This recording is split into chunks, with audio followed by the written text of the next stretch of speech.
boards needed replaced bad. So that's another thing on the list today.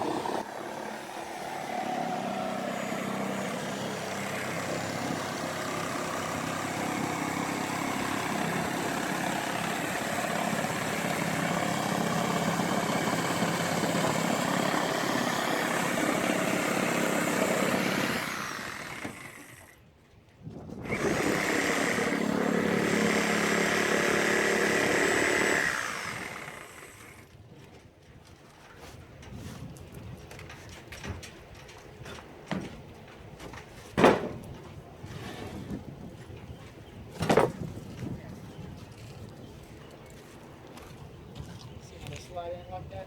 Yeah, I've never seen one like that. Whoa, yeah, that's a good one. Him and Chris. Oh, yeah, you wouldn't want to haul much. Plywood wasn't a bad idea. And I don't think so. You might not have made it home with all your stuff. Just drying it off so we can paint it. And then all of that is just nasty scraps of rotten wood that fell out while we were taking out the old boards.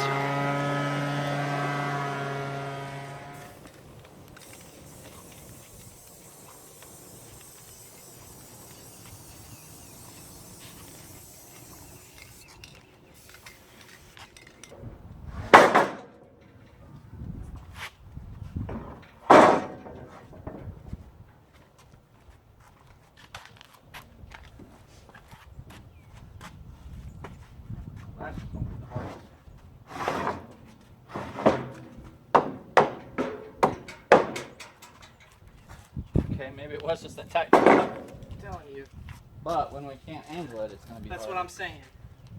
So, I think about halfway through we won't be able to angle it. yeah.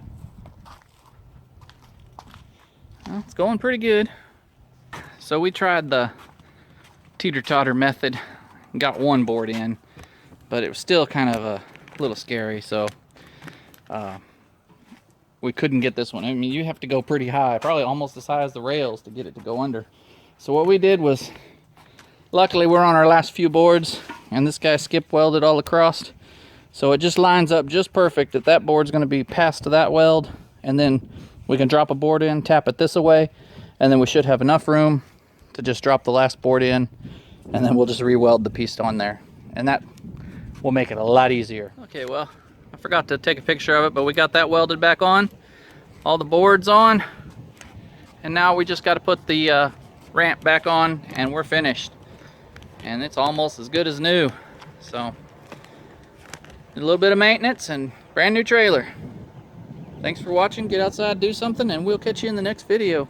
So I included a little bonus clip here at the end of two fellow rednecks trying to get the board in there with the teeter-totter method that I mentioned. Luckily for us, we were still kind of at an angle, so we only had one little corner, and a little 4x4 block was high enough to get it in there, and then we decided to cut the section out. I mean, I really like this kind of deck because there's no screws and holes to get extra water in, and you don't have to go through here and do all the bolts and screws, right? But if I was to make a trailer, or if we ever change these again, now it's been here in the tree a couple days, I would cut this off completely all the way across, and then just get me another piece and put, you know, a carriage bolt or something, you know, drill this out and put a bolt all the way through, one maybe every board or so. You wouldn't even have to do every board because it's just to hold them in there so they don't bounce around and all that kind of stuff. So, you know, you could get away with probably 3 bolts, maybe 4, put one here, one there. You know, 4 bolts would probably be more than enough. And then when you ever have to change them, all you got to do is put all your boards in, drill some holes through your 4 holes, and put your bolts back in. And that's what I would do. I think it would make it a whole lot easier. In the long run, it'd save you time. If you ever had to change it again, all you'd do is lay your 4 boards in, or all your boards across, and you'd be done. So anyway,